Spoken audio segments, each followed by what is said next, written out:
कहते हैं कि मेहनत कभी बेकार नहीं जाती। ये कहानी है एक छोटे से गांव के गरीब लड़के राहुल की, जिसके पास न पैसे थे न कोई बड़ा सहारा, लेकिन उसके पास था एक सपना, अपने परिवार की जिंदगी बदलने का। आइए देखते हैं कैसे एक साधारण समोसा उसके सपनों को सच बना देता है। माँ, घर में खाने के लिए भी कुछ नहीं बचा। अब क्या करेंगे? बेटा, भगवान पर भरोसा रख। मेहनत करने वालों की कभी हार नहीं होती। राहुल सोच में पड़ जाता है। अगले दिन राहुल गांव के चौराहे पर बैठा होता है। तभी रामू काका आते हैं। क्या सोच रहे हो राहुल? काम करना चाहता हूँ काका, लेकिन पैसे नहीं हैं। मेहनत करने के लिए पैसे नहीं, हिम्मत चाहिए। तेरी माँ बहुत स्वादिष्ट समोसे बनाती है, क्यों ना वही बेचो।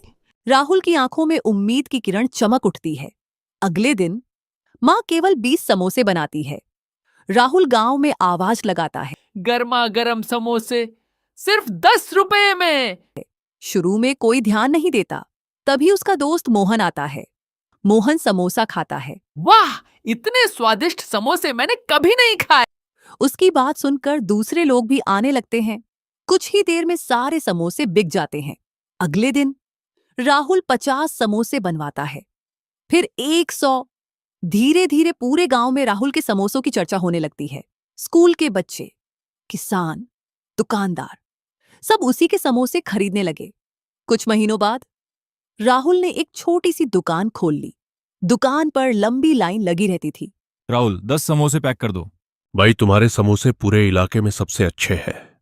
एक दिन रामू काका दुकान पर आते हैं। देखा राहुल, मेहनत का फल कितना मीठा होता है। काका, अगर उस दिन आपने मुझे हिम्मत न दी होती तो मैं आज यहाँ नहीं होता।